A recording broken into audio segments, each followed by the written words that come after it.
নমস্কার, আদাব, সালাম এবং প্রণাম জানাই আমার সকল চাষি ভাইদেরকে। আজকের একটা নতুন ভিডিওই এগ্রি ট্যাকটিক্স চ্যানেলে আপনাদেরকে অনেক অনেক স্বাগত। আজকে আপনাদের সঙ্গে আলোচনা করছি যে ধানের এই যে দেখছেন আপনারা, দেখছেন আমার হাতে রয়েছে, এটা নিশ্চয়ই চিনতে পারছেন। এটা হচ্ছে ধানের সাদা শীষ, আমাদের এখানে বলা হয় সাদা শীষ। এর ইংরেজি যে টার্মটা, মানে ইংরেজিতে এটাকে বলা হয় ডেড হেড। ডেড হেড মানে কি? হেড মানে হচ্ছে মাথা, ডেড মানে মৃত, অর্থাৎ মৃত মাথা। একটা মানুষের যদি মাথাটা মৃত হয়ে যায়, সে গোটা শরীরটা কিন্তু তার শেষ, তার আর কোনো ভ্যালু থাকে না। তেমনই ধানের যদি আমার যে ধানের মূল মানে উপাদানটা, যেটার জন্য আমি লাগিয়েছি, অর্থাৎ আমি কি এই ধানের শীষের মধ্যে আমার চাল দরকার, সেটা হয়নি। সেটা কি হয়েছে? পুরো এই শীষটা শুকনো, এর ভিতরে কোনো দুগ্ধ গঠন প্রক্রিয়া হয়নি একদম। এটা কিন্তু খালি। আর এটা পিওর আগড়া বা চিটা বলে যেটাকে, পিওর আগড়া মানে এই মুখগুলো সব ফাটা, এর মধ্যে কোনো রকম ধান নেই। অর্থাৎ এটা আমার কাছে কিন্তু এক ধরনের মৃত মাথা বলতে পারেন, ধানের মৃত মাথা। তো এটা হচ্ছে সেই সাদা শীষ।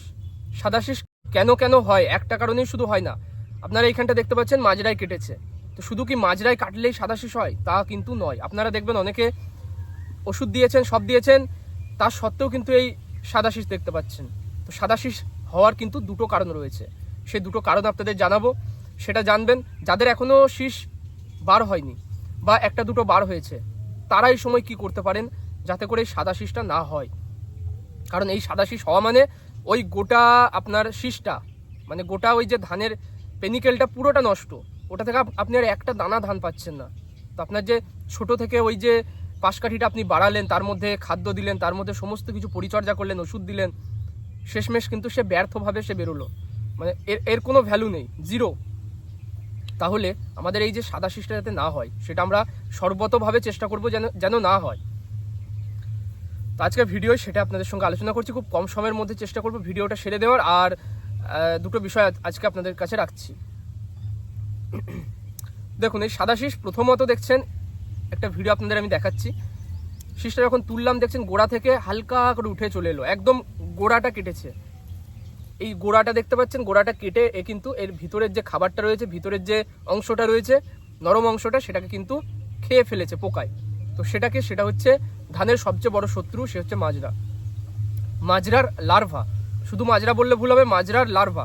মাজরার তিনটে দশা আপনারা জানেন, ডিম, লার্ভা আর প্রজাপতি। প্রজাপতিরা ডিম পারছে, সেখান থেকে লার্ভা বেরোচ্ছে। সেই লার্ভা ধানের এই শীষের ভিতরের অংশটা খাচ্ছে এবং খাওয়ার পরে ফুটো করে সেই অংশ থেকে আবার বেরিয়ে সে কিন্তু কি করছে, সে পরিণত হয়ে সে আবার পুনরায় একটা প্রজাপতি তৈরি হচ্ছে এবং সে পুনরায় ডিম পাচ্ছে। এটা হচ্ছে তার জীবন চক্র।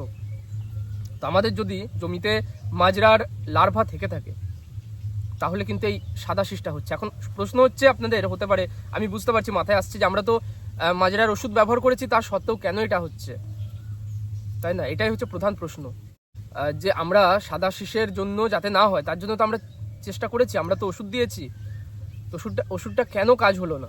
তো প্রথমত এমন হতে পারে আপনি হয়তো খুব কম দামের ওষুধ ব্যবহার করেছেন, বা হতে পারে আপনি খুব বেশি দামের রেগুলার ওষুধ ব্যবহার করছেন এবং এই সময়েও হয়তো সেটা করেছেন। তো কি হয়, পোকারও একটা রেজিস্ট্যান্ট পাওয়ার বলে একটা জিনিস আছে। এই ওষুধ এবং পোকার মধ্যে কিন্তু একটা বিরাট সম্পর্ক রয়েছে। একটা ওষুধ বারবার আপনি যদি একটা এলাকায় ব্যবহার করে আসছেন, সেই ওষুধটা কিন্তু বারবার ব্যবহার করার জন্য পোকা কিন্তু তার উপরে একটা রেজিস্ট্যান্ট পাওয়ার তৈরি করে ফেলেছে। মানে সেই ওষুধটা পরবর্তীকালে সেই পোকার স্কিনে গিয়ে যদি পড়ে, বা সেই ওষুধযুক্ত খাবারটা যদি সেই পোকাটা খায়, অনেক সময় দেখা যাচ্ছে তার কিন্তু কোনো রকম ক্ষতি সাধনার হচ্ছে না, সে মরছে না পোকাটা। এটাই হচ্ছে প্রধান কারণ, যে আমরা ওষুধ দেওয়ার সত্ত্বেও আমাদের কিন্তু এই সাদা শীষ আমরা রুখতে পারছি না। তো এর মানে বিকল্প উপায় কি রয়েছে, সেটাই হচ্ছে প্রশ্ন। বিকল্প উপায় বলতে একটাই, আমি যেটা এতদিন অবধি দেখলাম, সেটা হচ্ছে শীষটা যখন একটা দুটো বের হচ্ছে, ঠিক তার আগে আপনি মাজরার স্প্রে করুন। আর এই সময় আপনি ব্যবহার করবেন দুটো উপাদান, একটা নয়, দুটো টেকনিক্যাল একসাথে মিশিয়ে আপনি স্প্রে করবেন। ফলস্বরূপ কি হবে, দুটো উপাদান ব্যবহার করবেন, একটা প্রজাপতিটাকে মারবে আর একটা ডিম এবং লার্ভাটাকে নষ্ট করবে। যেমন আমি সচরাচর ব্যবহার করি কি, 505-এর সঙ্গে কাটাপটা প্রজাপতিটাকে মারে, ডিমটাকে নষ্ট করে, আর 505টা কি করে, ডিমটাকেও নষ্ট করে, তার সঙ্গে সঙ্গে লার্ভাটাকে একটু বেশি অ্যাটাক করে। ফলস্বরূপ আমার যে প্রজাপতি, লার্ভা এবং ডিম, যে মাজরা তিনটে দশা, সেটা তিনটেই কিন্তু নষ্ট হয়। আর কি হয়, এবং শীষটা দেখছেন, আপনাকে বললাম যে শীষ বেরোনোর একটা দুটো বেরোচ্ছে, ঠিক তার আগে স্প্রেটা আমি দিয়েছি, সেহেতু যখন শীষগুলো বের হয় তখন কিন্তু এই সাদা শীষের মানে ঝামেলায় আমাকে পড়তে হয় না। তবে ওষুধ যতই আপনি ব্যবহার করুন, আপনি কোটি টাকার ওষুধ ব্যবহার করলেও একটা দুটো জমিতে কিন্তু থাকবেই, একটা দুটো করে থাকবেই। গোটা জমিতে আপনি ঘুরলে হয়তো দুটো চারটে চোখে পড়বে, এটা স্বাভাবিক, এটা ন্যাচারাল। এটা কিন্তু যে আমি ওষুধ ব্যবহার করিয়েছি বলে একটাও হবে না এমনটা কিন্তু নয়। তবে হ্যাঁ, যেটা আপনার মানে ফলনে অনেকটা ক্ষতি করে দিত, অনেক পরিমাণ যদি হয়ে যেত, সেটা হবে না, এটুকুই বলতে পারি। দ্বিতীয় যে কারণটা, সেটা এই যে আমার হাতে দেখছেন, মানে সাদাশিস হওয়ার যে কারণটা।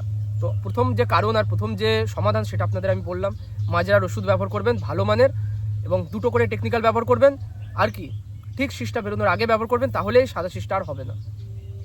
যাদের শীষ বার হয়ে গেছে, হয়তো আপনি ওই শীষ বেরোনোর আগে স্প্রে করতে পারেননি, সমস্ত শীষ বার হয়ে গেছে, শীষটা এখনো ঝোলেনি, মানে নিচের দিকে ঝুলতে শুরু করেনি, দুগ্ধ গঠন এখনো শুরু হয়নি, জাস্ট শীষটা বেরিয়ে গেছে মোটামুটি 50% থেকে 100%-এর মধ্যে, এই একটা পজিশনে রয়েছে। আপনাদের যদি সন্দেহ থাকে যে আপনারা হয়তো মাজরার ওষুধ ব্যবহার করেননি, শীষ বেরোনোর আগে ব্যবহার করেননি, কাজ ধরে ব্যবহার করেননি, পরবর্তীকালে হয়তো মাজরা আসতে পারে, হয়তো সেই ভয় ডরটা আপনাদের মধ্যে এসেছে, তো এই মুহূর্তে আপনারা করতে পারেন কি, আপনারা বিকেলবেলায়, একদম বিকালবেলায়, মানে 4টার পর থেকে আপনি সন্ধ্যার আগে অবধি মাজরার স্প্রে এখন দিতে পারেন, তাতে করে ধানের কোনো ক্ষতি হয় না।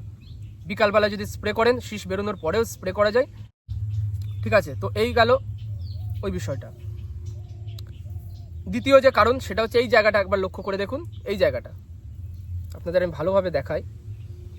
এই জায়গাটা দেখুন, দেখতে পাচ্ছেন শীষটা এইখানটা ভালো আছে, এইখানটা দেখছেন একটু বাদামি বর্ণের হয়েছে, এবং তারপরে গোটা শীষটা কিন্তু সাদা হয়ে গেছে।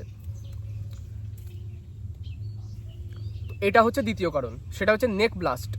কি হয় ধানে, আমাদের এই ঝড়ঝাপটা দেখলেন, ব্যাপক পরিমাণে চারিদিকে শিলাবৃষ্টি, ঝড়ঝাপটা হয়েছে। এই যে ঝড় বৃষ্টি হলো, ঝড় বৃষ্টির কারণে কি হয়েছে, ছত্রাক কিন্তু তার রেণুগুলোকে বহন করে নিয়ে এসেছে ঝড়ের মাধ্যমে, এবং প্রত্যেকটা ধানের গাছে কিন্তু তারা এসে পড়েছে, এবং পড়ার পরে কি হয়েছে, সেখানে ছত্রাকজনিত যে নেক ব্লাস্ট, মানে যেটাকে আমরা ব্লাস্ট বলে চিনি, ঝলসা, শীষ ঝলসা বা পেনিক্যাল ব্লাস্ট বলে চিনি। পেনিক্যাল মানে এই যে অংশটা দেখছেন, এইটাকে বলা হয় পেনিক্যাল, মানে শীষ, ইংরেজিতে বলে পেনিক্যাল। তো এই পেনিক্যাল ব্লাস্ট দেখা যায়, আর বিশেষ করে এটা দেখা যায় হচ্ছে ধানের এই যেখান থেকে ধানের দানাগুলো বেরোচ্ছে, ঠিক এই গোড়াটায়, এই জায়গাটা হচ্ছে মেন রোগটা লাগে, পেনিক্যাল ব্লাস্ট। তো এই পেনিক্যাল ব্লাস্ট হলেও কিন্তু সাদা শীষ হয়। এখান থেকে বাঁচার উপায় রয়েছে, সেটা কি, সেটা হচ্ছে আপনারা যদি নেটিভো ব্যবহার করেন, অথবা ট্রাইসাইক্লাজল, যেটা আপনারা বান, ইন্ডোফিল কোম্পানির বান পেয়ে যাবেন, প্রতি 1 লিটার জলে 1 গ্রাম করে, নেটিভো দিলেও 1 গ্রাম আর বান দিলেও 1 গ্রাম প্রতি লিটার জলে, অর্থাৎ 15 লিটারের যাদের আমাদের স্পেয়ার মেশিন রয়েছে, আমরা 15 গ্রাম ব্যবহার করব, দুটো ওষুধই, যে কোনো একটা, মানে হয় নেটিভো ব্যবহার করব, না হলে আমরা বান ব্যবহার করব, যে কোনো একটা যদি ব্যবহার করি, এই যে সমস্যাটা দেখছেন, আদার্স আর কোনো শীষের মধ্যে এটা আপনি দেখতে পাবেন না।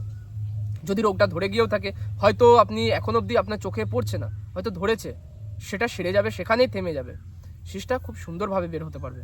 তো এই গেল ধানের ডেড হেড বা সাদা শীষের ব্যাপারটা কেন হয়, কি সমাধান রয়েছে আপনাদের সামনে আজকে রাখলাম, ছোট্ট করে আপনাদেরকে বুঝিয়ে দিলাম। ভিডিওটা যদি ভালো লাগে, কিছু যদি জেনে থাকেন, অবশ্যই চ্যানেলটা সাবস্ক্রাইব করবেন, ভিডিওটা লাইক করবেন। আজকে এখানে শেষ করছি।